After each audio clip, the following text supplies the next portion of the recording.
Hello friends, I'm Brian, and this is Gizmo Board Games.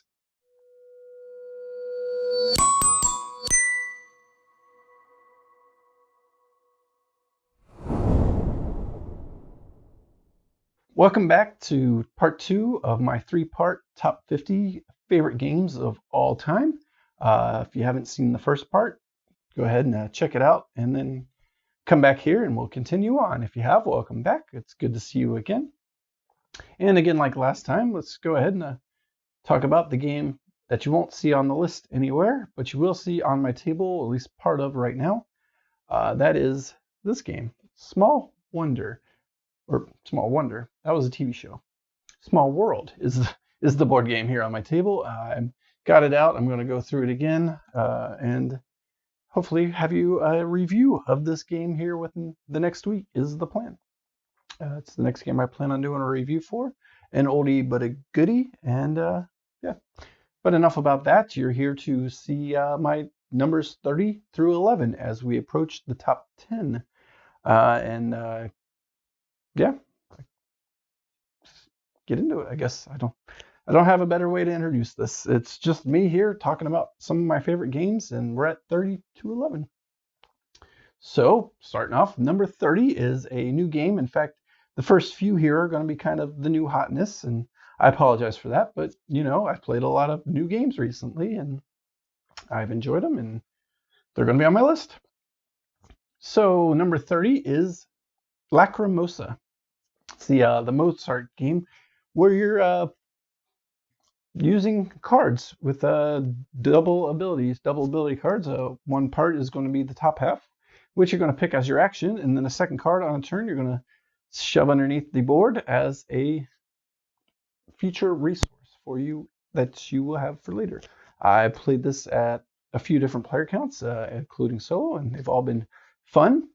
Although I do worry that it could wear out its welcome. That's a problem for a future list, not for this list. And I've got a review of this game up here I could potentially link to.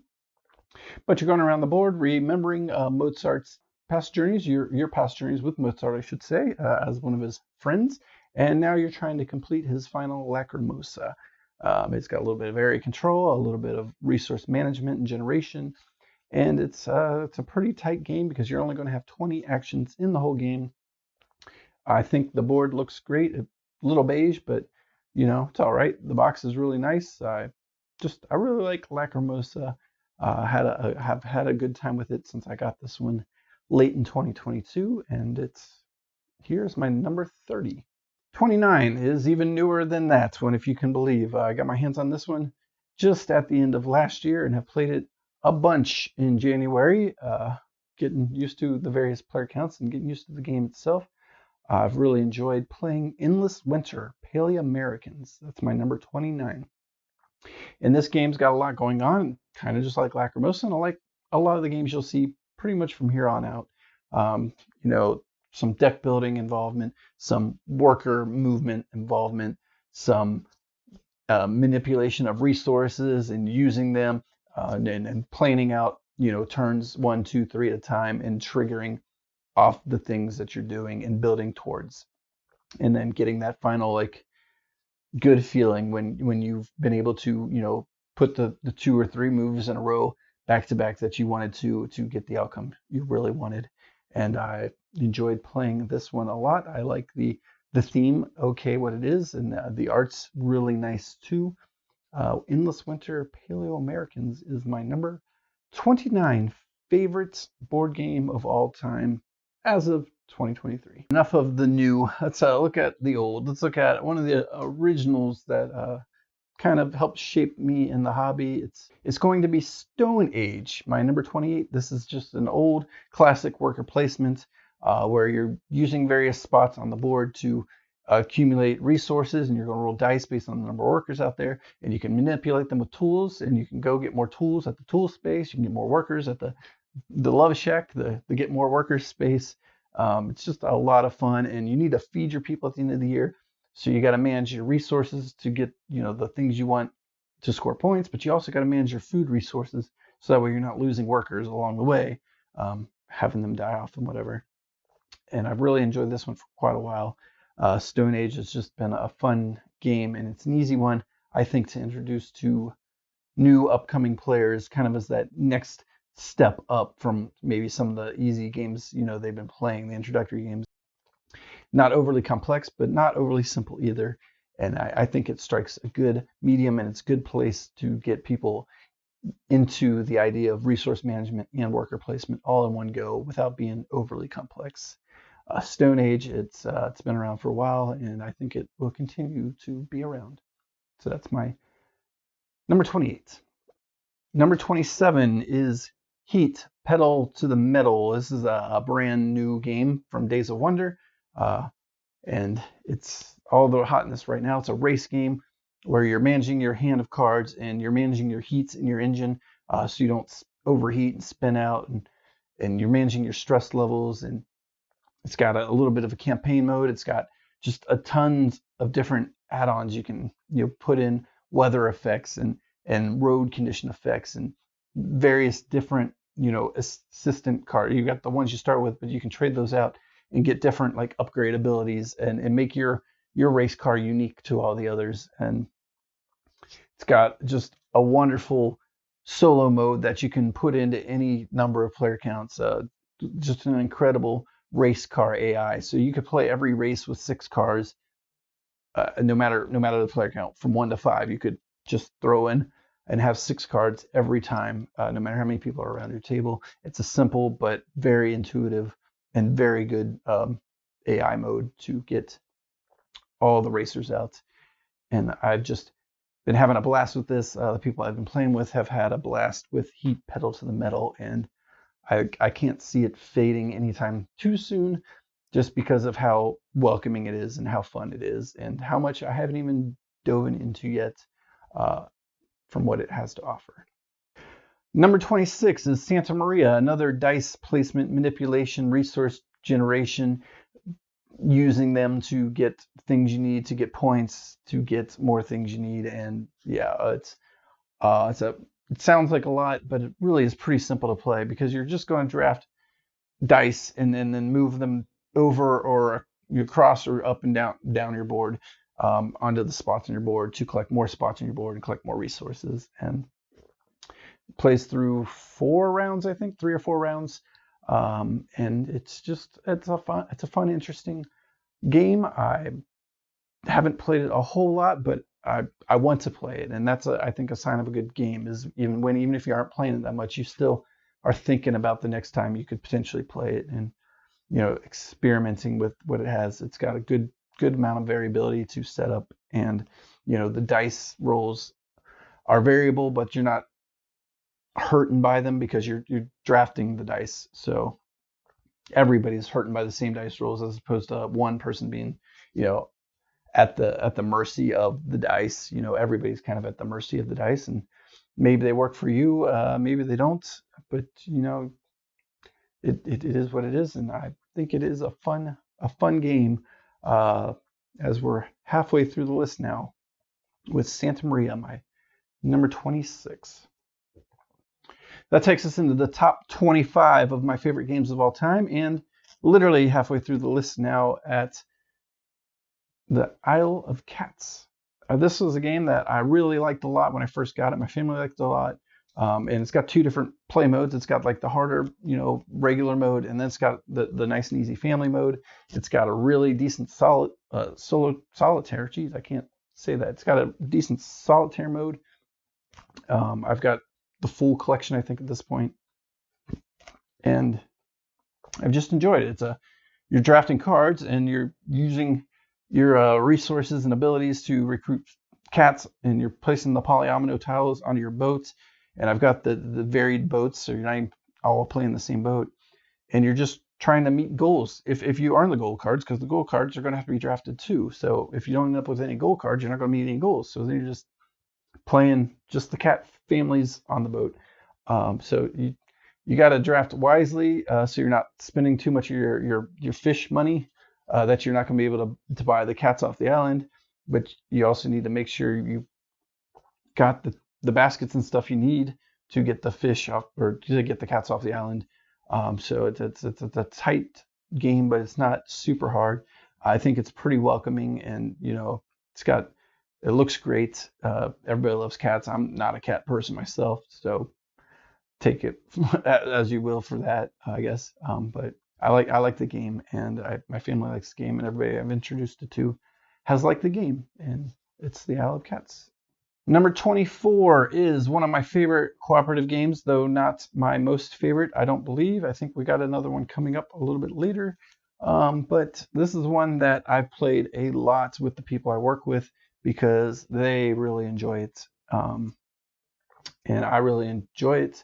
And it's a game I've had for a while now. I kickstarted it back in 2017, I think it was, and got the old version of the game, which I think they've upgraded a little bit since then to make it a little bit friendlier and easier on the eyes. It's Subterra. I've got the old dark tiles. I believe they've kind of lightened up the light parts and darkened up the dark parts to make them a little easier to figure out what's what, but not my copy. And I have all the expansions, and they're all a lot of fun as you're delving into the cave and trying to work your way through all the tiles in the ever-changing board, and you're dodging the horrors and all the pitfalls such as flooding and cave-ins and other tremors and stuff that can happen while you're down in the cave, just trying to get you and your team out before you run out of time and get taken in by the darkness, get consumed by the darkness. And it's just a lot of fun, a lot of cooperation, and I just like the variability of the board, unlike some of the other good co-op games. You know, with it being a tile laying board, every game's going to be different, especially if you add in the expansions and things. And so I really like this one, and my buddies really like this one. So we've played it a lot, and I think it's well worth this spot here at 24. That's Subterra. My number 23 favorite game is a new to me game, but it's been around for a while. I've got the big old box right there behind me. It's Everdell, and I haven't even dug into any of the expansions, I don't think yet, other than the Mistwood solo expansion. It's been really enjoyable playing that, as opposed to the original Rotwort or whatever it's called. I've played on both. I will probably only play the Mistwood moving forward because it just acts more like another player. But it's been fun. It's a really good engine builder-esque Tableau builder for sure.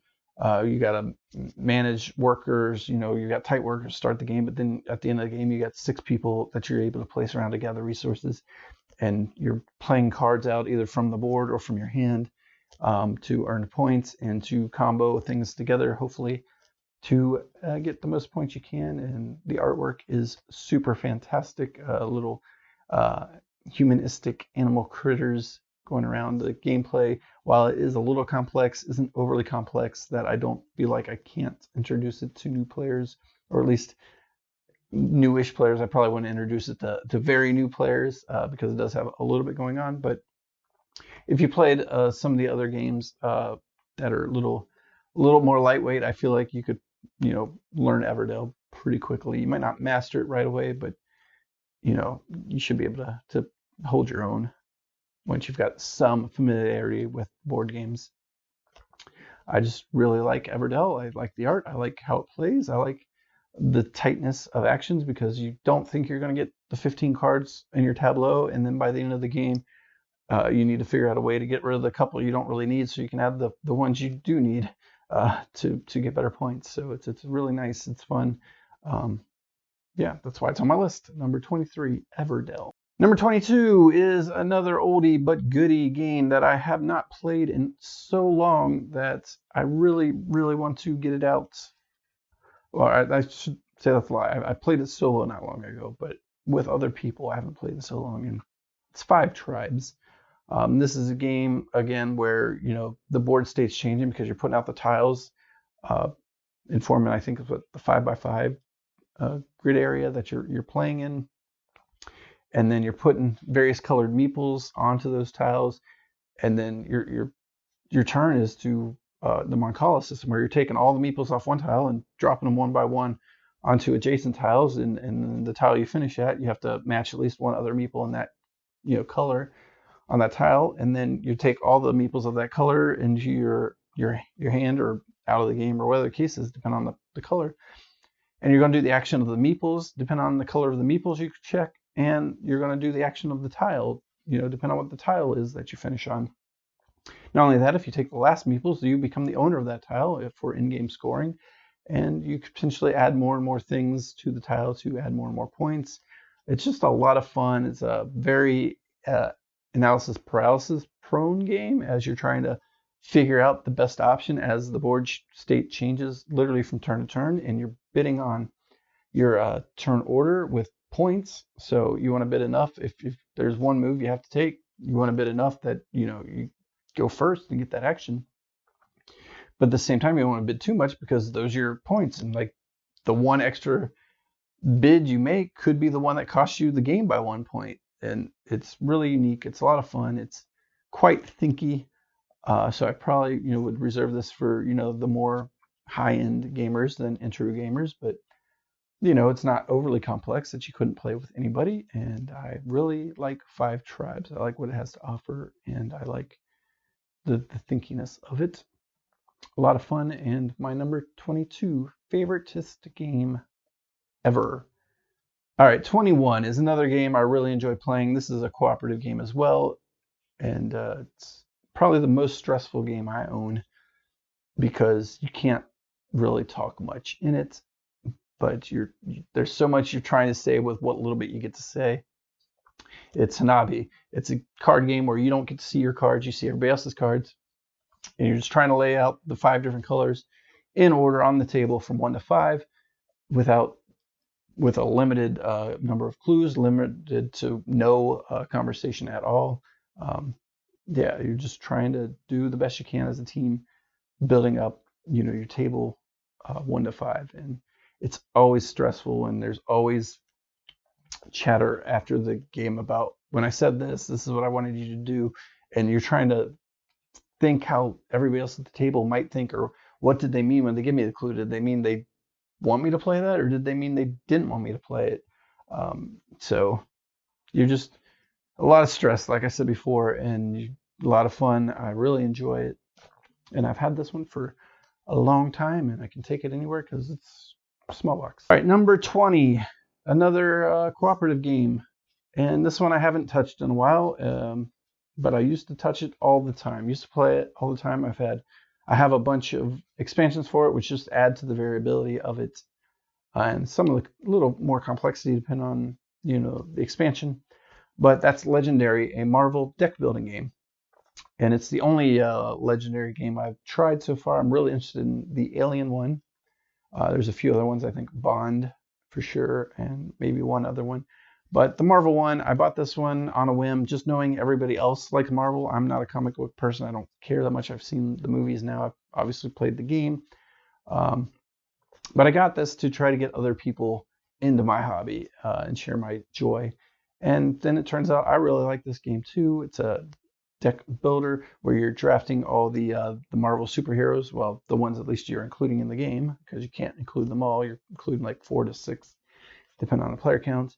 And then you're fighting against the villains in the city and the Grand Mastermind, who has his own scheme, which is really tough to beat as well, and very variable. I think comes with something like 15 or 20 different schemes and 5 masterminds in the base game, plus like 8 heroes or so. Like I said, I've got way more than just the base game now, so I'm kind of taking a guess at the numbers. But as you play the game, more events are going to happen that are going to hurt you and try to thwart you while you're trying to just get your team good enough to finally be able to beat up the mastermind enough times to claim the victory. There is a way that you can count up individual hero scores and see who helped the best get the victory, but we usually pretty much ignore that and just be happy if we won as a team. But if you like to win extra good, there is that option for you too. If you check this out, like I said, there's millions, well, not millions, exaggeration, but there is a bunch of content for Legendary and Marvel deck building game. And if you like Marvel, the Marvel Universe, and deck building games, and having fun with your friends around the table, I'd say check this out. And now my number 19, which I'm pretty sure is my highest rated co-op game. I know I said it a few times and then took it back almost immediately, but this one I think for sure is my highest rated co-op game, and it's one of the Pandemic series game spin-offs. and it's Pandemic Fall of Rome. Me being a history fan of history, especially like the Roman history, I like the theme of this one. I like the play style of this one as opposed to normal Pandemic, as you're trying to thwart the 5 different barbarians who are trying to invade Rome.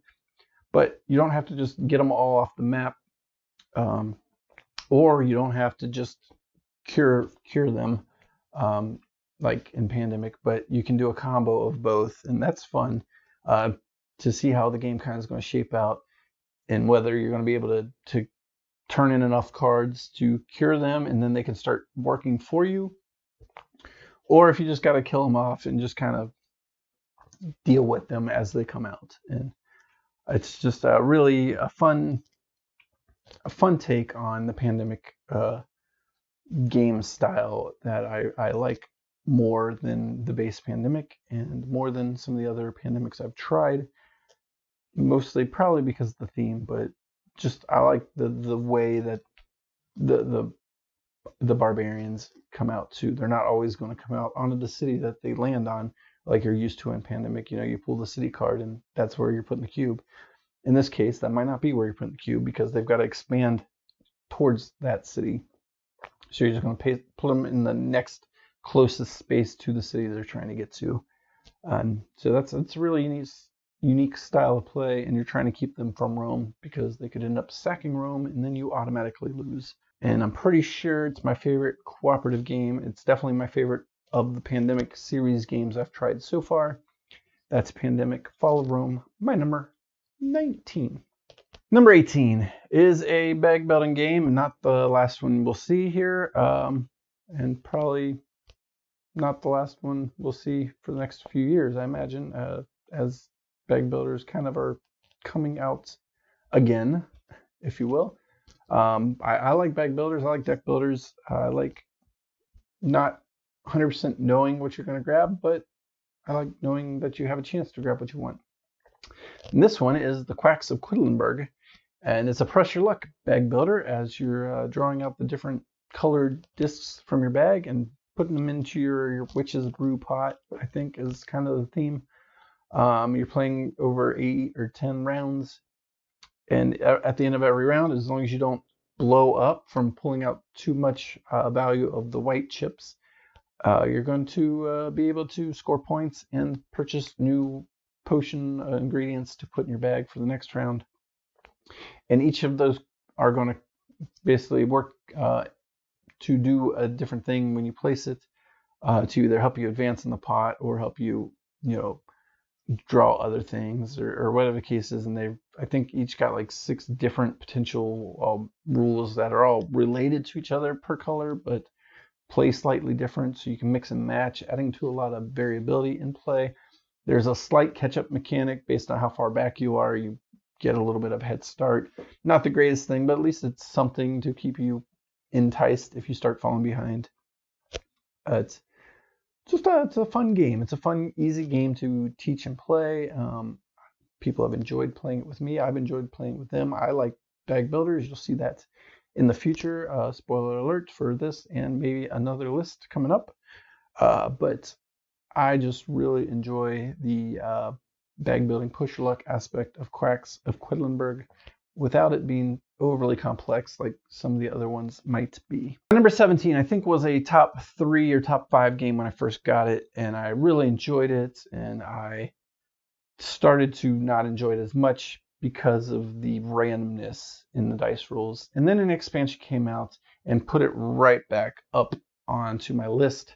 And this is an expansion. I will not play this game without the expansion. So I'm going to forewarn you that right now, if you take my list and go looking for games, I will not play Champions of Midgard without at least the Valhalla expansion, because I don't like the fact that you can have one bad roll early in the game and then you're playing 7 more rounds where you have no shot because all your Vikings that you were building up and preparing for a big move died off, and now you're a whole round behind your opponents just because of one bad roll.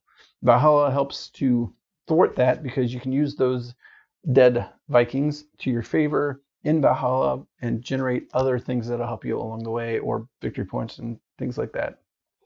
So it gives you a reason to have your Vikings die, where the base game does not. You don't want to roll bad in the base game because you're out of the game. With Valhalla, you're still in the game, and it adds that extra layer of complexity when choosing which dice to kill off and whether to kill them off. And you got a leader die that can bring other cards into the game, and you can bring back your leader die if it dies off. And it just adds so much more to the Valhalla expansion that it has helped Champions of Midgard fly back up my list again, only to the 17th spot, as it's still a little bit randomy, a little bit of luck based, I think, and a lot of tight. I mean, I don't mind the tightness. I like tight games, but if you block me out of the spot that I need food to go do the seal action I want to do, and now I can't get food, then there's nothing for me to do. I like when I can like change trajectory at times, and sometimes, you know, in Champions of Midgard, with or without Valhalla, you can be locked out of your actions anyway, or maybe everybody's taken all the fights you need, and so you know you're not going to get what you need this round, which could put you behind too. So it's got a little bit of still kind of a luck take that ish that kind of brings it down here to 17, but it's still at 17. It's still a really good game, a fun game, a good Viking theme if you like Vikings, and enough randomness to make it kind of Ameritrash for, you know, your average gamer. So in that regard, I think it's a good introductory game, especially base game, more than the Valhalla, because Valhalla is going to add that extra little complexity with managing your Valhalla tokens. So if you can deal with the randomness and the more Ameritrash dice chucking style of game, I would get the base game. But if you want a little bit of more control over the randomness, then Valhalla is probably the expansion you want to get with it.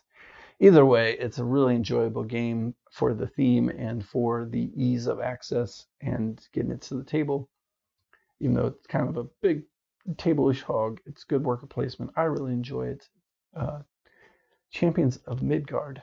My number 16 is another game I got way back when it first came out. I almost kickstarted it, and then I backed off because it was a lot of money. And then I saw it at the Essen Game Show when I went there and regretted not backing it. So then I got my hands on it the next time it came to Kickstarter with the expansion. That is Dinosaur Island. I've got a full big old Dinosaur Island box, the wooden box crate I bought separately with the nice organizers, and I really like the game. It's got a great theme. The color scheme a lot of people don't like. I don't mind it. I grew up in the 90s. You know, it's my era. I grew up, you know, Jurassic Park. It is Jurassic Park kind of in a box to an extent. And that was one of the first movies I saved up my own money to go see.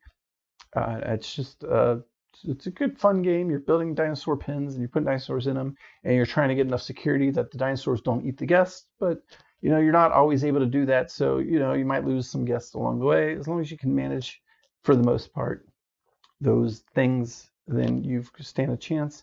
It's got a lot kind of going on, so it could be a little too much for some people, because there are 5 different phases where you're doing kind of different things, and there's some dice randomness, dice drafting in one phase, and then there's buying upgrades and stuff in another phase, and you're using your worker placement in another phase, and then the random, you know, drawing visitors out score phase. So it could be quite a lot for some people, and so I don't introduce it to many people. But a lot of people that I've introduced it to and can handle it have really liked it as well, because who doesn't like putting dinosaurs into a park? You know, I have not tried Dinosaur World. I've heard both sides of the equation, whether it's better or worse than Dinosaur Island. So I want to try it, but I like Dinosaur Island, and I put enough time and money into Dinosaur Island that I think I'm just already going to be kind of jaded towards Island over World. Number 15 is Clank, a deck building adventure. Hey, it's deck building again. I like deck building. I like adventuring. I wish I had Clank Catacombs now, a new game that came out I have not tried. But Clank is super fun, kind of pressure luck as you're diving deep into the depths to gather the biggest treasures you can. before you get Awaken the Dinosaur and or Dragon, not Dinosaur, Dragon, or Ape in one of my expansions. Or I think Giant Spider in another one. Yeah, lots of variability to the board if you get the expansions, and yeah, a lot of luck. It was a big stack of cards. I shouldn't say luck. Variability to the cards that you can purchase to build your deck, to go deeper into the depths and try to avoid the dragon who might wake at any time from anybody's turn. It's a lot of fun. A lot of fun. I really enjoy it. I like the adventure of the dungeon crawl. Like, I don't like dungeon crawls. This isn't a dungeon crawl. This is just going into the dungeon, looking for treasure, trying to get out before you die. My number 14 is a bag builder. I've mentioned before that I like bag builders. I like deck builders. What do you know? There's deck builders and bag builders here. And this is one that I don't think gets the love it deserves because it's overshadowed. But I like the theme. Well, maybe not the theme. I like the llama. It's Altiplano. I like the llama. It's got llamas in it. So, yeah, I can draft llamas. I can use llamas to help me do events. It's a big giant llama standee as the first player marker. Altiplano is fun. My llama side. Altiplano is fun. It's a deck or a bag builder where you're drafting chits for your bag and then you're putting them out to perform actions, and you're action limited because you can only perform the actions at the spot that your person's at. So you need to use travel actions to travel to other spots. So you got to plan out both travel actions and table actions, unlike its bigger brother that everybody loves more, Orleans, where you can do whatever you want on your turn as long as you got the things on the table. But in Altiplano, you've got that one extra layer where you can't do everything on the table if you can't move your person around to those locations. And I like that change. I like that extra one little that one little thinkiness that goes along with it. And yes, Orleans has the side map to generate resources, but that's still attached to your table there. They both got, milling capabilities to get, things you don't need out of your bag anymore. That'll be points for you in some way or other. Yeah, I don't know why Altiplano just doesn't get the love that Orleans gets, because it's also a good game. It's a fun bag builder with a lot of level of complexity. Another thing I like about it better than Orleans is when you're done spinning your workers in Orleans, they all go back in the bag. So you're not necessarily cycling your deck, if you will. But in Altiplano, they all go into the crates. So you're always going to cycle your deck, because until your bag's empty, your crate doesn't go back in the bag. So you're always cycling the deck. You don't have to rely on, I hope I draw what I need. You'll know if I didn't draw it on this turn, it's in the bag. I'm drawing it next turn. No big deal. With Orleans, it might be 3 turns because you're going to keep constantly refilling the bag. You might have to waste actions so as to not put the chits back into the bag in that one. And in Altiplano, you don't have to worry about it. Everything goes into your discard pile first. So it's more predictable. It's a real good game.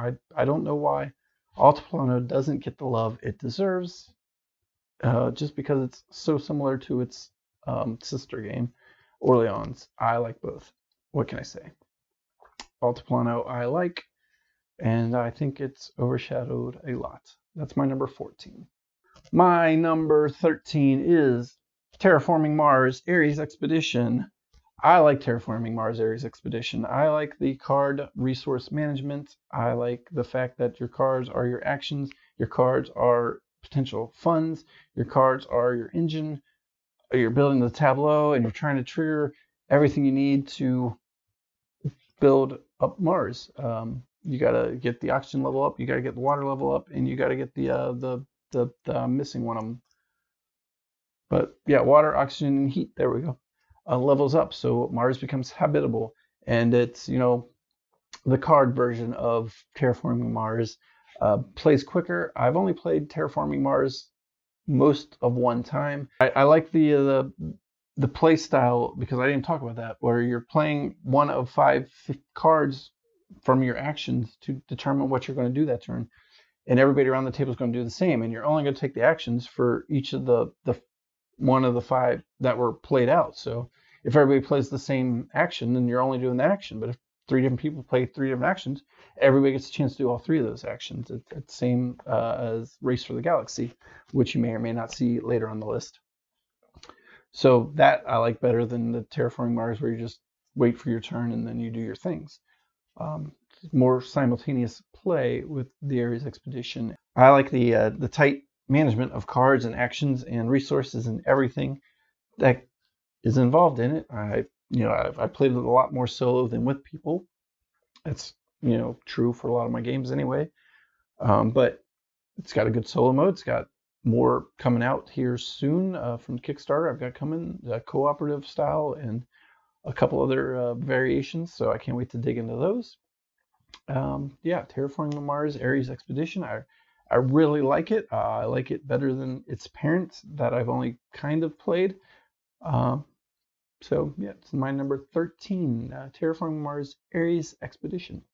My number 12 is a game that is pretty highly praised, I think, by a lot of people. It's another game with a lot going on. You've got resources, you've got card management, you've got card drafting, which leads to the deck building, but you've also got work placement and exploration. It's Lost Ruins of Arnak. And I really like just the everything that's going on in this game that you want to do so much, but you've only got so many actions and so many resources that you just can't do it all. So you got to kind of rely on other people to help you explore. Or you can explore, but then you might fall behind in the research track, or you might buy a bunch of cards, but then you got too many cards that you might not get to play them when you want to. So it's a lot. It's great. It's just the little bit of everything onto one spot. One of my favorite versions of that, like the one I mentioned earlier, Endless Winter Paleo Americans, is similar in that you're doing all kinds of the things to do all kinds of more things to try to score points. Lost Ruins of Arnak is kind of the Indiana Jones theme of board games, where you're exploring in the jungle and finding things and using things and traveling. And it's a tight game. It's hard to manage everything you want to do. It's hard to manage resources and a lot of react to what other players have done around you. And so that might change your course of action depending on what they do. So I've just enjoyed my plays of Lost Ruins of Arnak. I was always a fan of Indiana Jones growing up, and the exploring archaeology aspect of it. And that's why that's my number 12, Lost Ruins of Arnak. The final game from this list is my number 11. As we get ready for the top 10, here's the one that just missed the cut. It's one I haven't played a whole lot of either, but every time I played it, I just enjoy it. It's my only, I think, truly economic game on the list. It's Clans of Caledonia, and it's got an expansion coming out later this year, or at least coming to Kickstarter later this year, that I'm really looking forward to. Really like the again, tight resource management, area management. You're putting the cows and the sheep out to either get milk or meat from them, but when you get meat from them, they're taking them off the board. It's board management, it's resource management, it's the market management, where you want to buy low and sell high, and as you do that, the market's going to change. So you can watch what your other players at the table might need, and try to manipulate the market in your favor based on that, or manipulate the board based on where you think they might go. And it's a lot of fun. It's probably the best packaged box game that I've seen in a while too. It's exactly the size it needs to be to hold all the components. It makes me a little worried about the expansion, because I don't think I'm gonna be able to squeeze it in, and I much prefer squeezing expansions into the base boxes wherever I can. But I'll figure out that problem when I need to. I really like Clans of Caledonia. I like the resource management, the market management, the everything that is the game, and I'm looking forward to getting it to the table again as well. So that way, hopefully, it stays up here, just on the outside of what the good games are, because everybody knows only the top 10 counts. And if you want to see the top 10, you're gonna have to come back not 1 week from today. No, you're gonna have to come back on February 28th. Because that was my 1-year anniversary of the first video I ever posted to YouTube, and that's when I'm going to release this one. Next one, you hopefully will see the review to this very game here at the table in front of me that I'm about to dive into shortly after this. I thank you for coming along. I hope you liked these 20 games. Leave comments below about your thoughts on some of the games I've mentioned, some of the ones I haven't mentioned yet, or some of the ones I've mentioned that I might like based on what I've mentioned, that I might want to check out, or you might see them in the next 10 videos, or not next 10 videos, the next video of 10 games. I appreciate you being here. Hit the thumbs up if I didn't say that already. Subscribe if you haven't already, because if you made it this far, why haven't you subscribed? To see more from me in the future, 1 video a week guarantee, maybe a little more on the side. If you keep your eye out, you'll know that if you're subscribed. Thanks for watching. I'll see you next time for my top 10. Bye.